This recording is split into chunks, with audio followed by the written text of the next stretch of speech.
Hello once again to Fan Art Stories. This is the 5th segment, and once again I'm here with, I managed to drag in TheMTVernonKid. Hello, I'm back, dudes. Yeah. I figured I'm going to need someone with a lot of imagination for this. And boy, do we need some imagination for the ones I rounded up this time. If you don't know what Fan Art Stories is, basically, myself and this time around Chris are going to take a look at some crossover fan art pictures that I found. Again, this is something I do myself, so please don't send me fan art. This is another thing I fly solo on. And basically, we look at 6 different fan art pictures and we try to make a story out of it. So, the first one as you can see, the first one right here is Carmen Sandiego and Lupin the Third. 2 great thieves meeting in this. So, Chris, you got any ideas? Alright, bottom line, how about we start it off with Carmen Sandiego, and, well, both of them know each other very well, know by reputation, and to take down something, to steal something that is very, very, very hard to steal, they need to work together on it. Yeah. Maybe the crown jewels somewhere, or maybe even the gold at Fort Knox. That'd be something cool. Yeah. You see, my idea was that they both know each other by reputation, but they've never met, and they're trying to steal this one thing and run into each other. Yeah, that's another way of doing it. Yeah, like, oh, so you're Carmen Sandiego. Right. It's like, yeah. And I guess, would I say Lupin and the gang would be there, or I would actually have it where they just run into each other by themselves. But yeah, you're Carmen Sam. Nice fedora, you know. Nice fedora, like. Yeah. And like she'd be all, and Carmen would be like, and you must be our son Lupin the Third. Yeah. And he's like, reputation precedes you for an idiot. Yeah. You know, like, and you can actually have Lupin trying to hit on Carmen, as he's always done. You know how low Lupin is. He's always a chauvinistic prick. So he's always trying to hit on people. Yeah. And all the while, they're just trying to steal this one thing. They're each getting the one-up on each other. Really funny. Actually, you know, I think in a retrospect, both of them would have respect for each other, but Carmen would just look at Lupin as that's like a total idiot. Like, you call yourself a thief?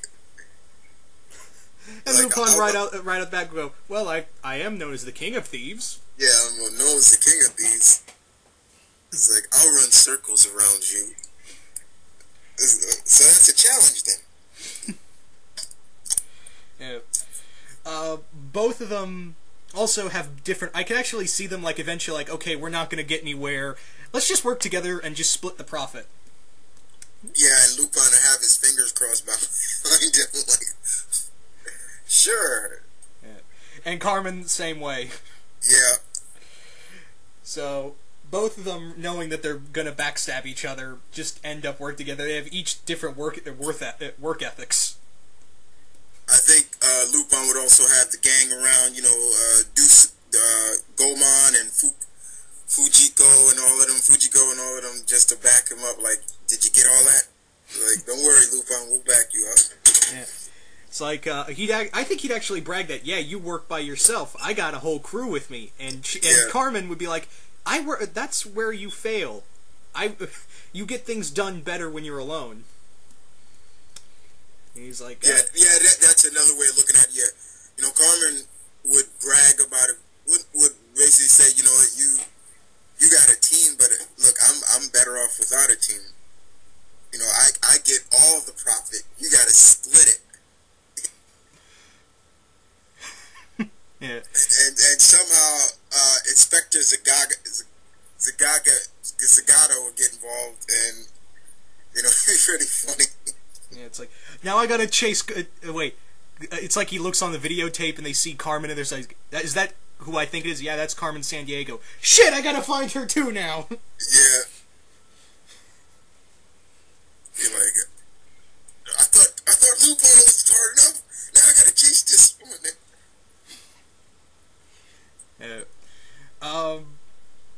Like you said, dude, I think there would be a lot of respect for one another. Yeah, a lot of respect, but in a sense, there's still like a little bit of like, well, you know, I'm better than you. You know that. And Lupin, they'll just be going back and forth. And with the gang, Lupin's gang in the shadows, just keeping an eye on him.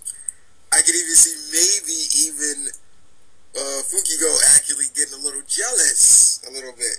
Yeah, it's like with her, it's like, hey, manipulating Lupin is my job. Yeah, it's my job. Like, that's my job, not yours. You know, because that's always been Lupin's biggest weakness. Yeah, she's pretty much the Catwoman of the group. Right. Yeah. So then I guess maybe when they're just about to steal it, they run into the inspector, and then Carmen's like, something you forgot to tell me? Oh yeah, I forgot. There's this crazy inspector that's always chasing me. He never caught me though. He really kind of funny. Yeah, this would just be all kinds of fun. In the end, I could see them both trying to get away with object, and just for laughs, they both think they have the money or the jewels or whatever in hand. Catwoman stole it all. Yeah, and left them with fakes. No, it's like a little those Japanese Neko Kaneko dolls. Yeah. What's this? Hello Kitty? No. Yeah, Hello Kitty. Who would? Oh hell no. Yeah. And then you just see Selena in her apartment. Some thieves they are. That'd be pretty funny. Yeah, Catwoman's not in the picture, but that'd just be something that would work. Yeah, like some other master thieves be actually funny. Like they got to it before them. Yeah, or even hell, you could have throw in the it's all thieves against one another. Like you could even have the Phantom Thief kid from Detective Conan in here. Yeah. Yeah. Just a fun one, but I think this is actually the quickest segment we've done so far. But yeah, I mean this is just something that we really fun to see done. You got both of these characters are very seasoned, as I want to say. I don't want to say old, but you know, Carmen and Sandiego, the games, geez, they came out since the 80s, and Lupin is just as old as her, or older. Yeah, his anime's been around since the early 70s.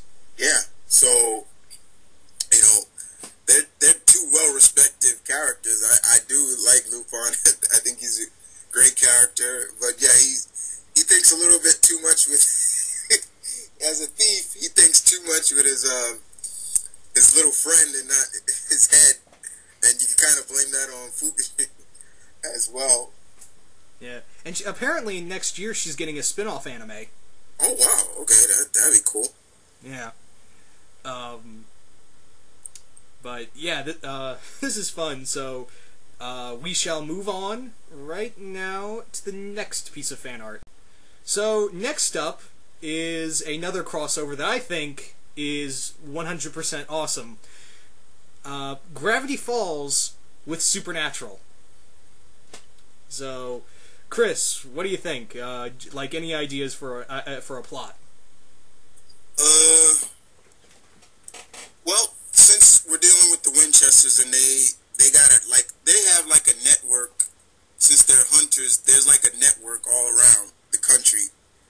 So we have one of their network tell them about there's some strange things going on in a town in Oregon known as Gravity Falls.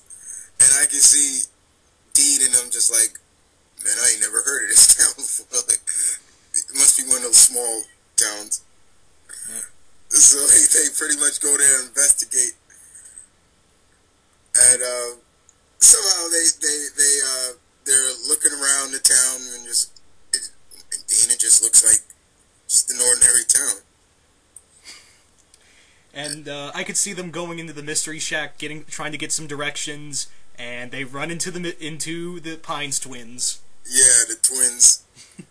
and I can see Dipper. Wow, something's really weird about those two guys. Maybe we should check them out.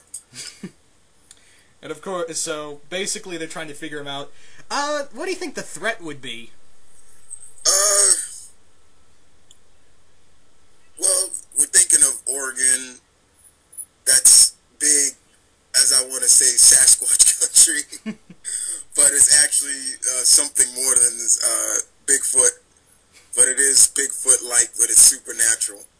Yeah. And that with draws them. They finally get to see what's going on. Maybe somebody in town starts telling people about people disappearing in the woods, and always they see this big.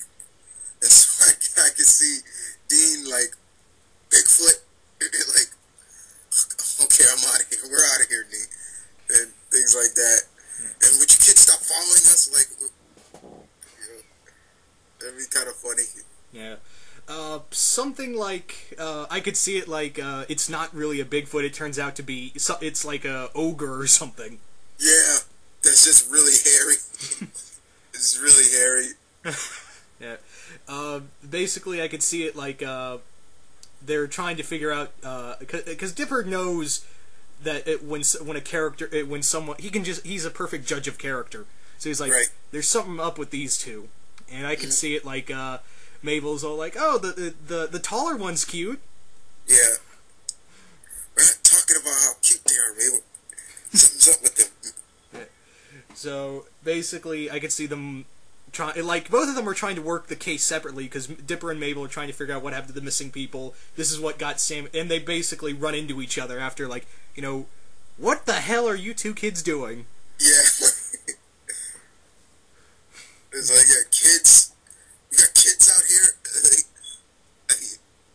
It's like, oh, how old are you? It's like 12? 12. Well, I shouldn't mind. I mean, we were we were old enough to be hunting. Dean, really? I'm just saying. Yeah. It's like, oh no. It's like, yeah, we were old enough. We started doing stuff like this when we were young. Yeah, but they're not us. They didn't have the same childhood as us. Yeah, they didn't have the same childhood as us, Dean. Come on, Sam. Like. Yeah, I could see Sam definitely trying to get the kids away, Dipper and Mabel away from this case. Yes, Sam's always, as much as I've guys, let me tell you right now, I've kind of fell off of Supernatural right now, but what I did watch, Sam was always the one that was always trying to be the voice of reason. Like, come on, Dean, like, let's leave them out of it, and you can see Sam saying to Dipper and Mabel, like, you kids go home, we'll handle it. We're professionals. And Dean would say something like that. Yeah, we're professionals. We handle this stuff all the time. But so do we. But your kids. Go home. Yeah, it's like, we've taken on a robotic sea monster, ghost from a convenience store, gnomes, and that's when, like, I could see Sam like, whoa, gnomes? Serious? Yeah. Like, hey, listen, Shaggy, Scooby's not here. Go home. Like, something like that. You belong with the Mystery Inc. Club. That'd be fun. Yeah. Yeah. But basically, I could see, like, Dipper and Mabel still following them regardless, and they encounter the creature, and they see Sam and Dean fighting it, and he's like, wow, these guys go all out. Yeah, wow, wow, they're pretty good. They're really good. And, they'll maybe somehow the twins help them out. Like, maybe the monster has them subdued for a while, and they drop their weapons, and we gotta help them, and, it goes from there. I'm not saying the kids will use it, but, just throw it to them or something. Yeah, it's like, I can actually see, like, that's the first thing Dipper tries to do is try to use Sam's gun. Yeah. How do you work this? He's like, Sam could be shouting from wherever he's being held. You seriously don't know how to use a gun? Yeah. Because usually they have that cult, like that is like mystical and kills anything. Yeah, Sam or Dean has it, and he's like, oh, a gun, whoa, a cool gun. Like, don't touch that. Just throw it to me. What? Throw it. Yeah. I could see something like that. Like, they're doing all the hard work, but Dipper and Mabel are doing all the investigation stuff. Because let's face it, Sam and Dean usually just these things kind of appear. They have to figure it out at the last second. Yeah, with Sam and Dean, they usually get their information from oh God, I'm forgetting the head of them, their friend, and then they go investigate. But then they still have to put everything together to figure it out. They have to get all the clues and things. The twins are a little bit more capable of that. Yeah. Even though, they basically figure out everything at the last second, but they go all in. If it's a mystery, that Dipper's going to solve it and Mabel's going to follow.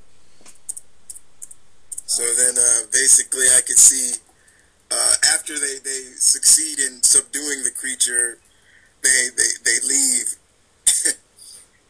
and they're like, well, you kids are all right, but get out of this business. Yeah, but let me give you some advice. Yeah, like you said, get out of this. Because you're gonna, if you keep going the road you're going right now, you and your sis, he's gonna be.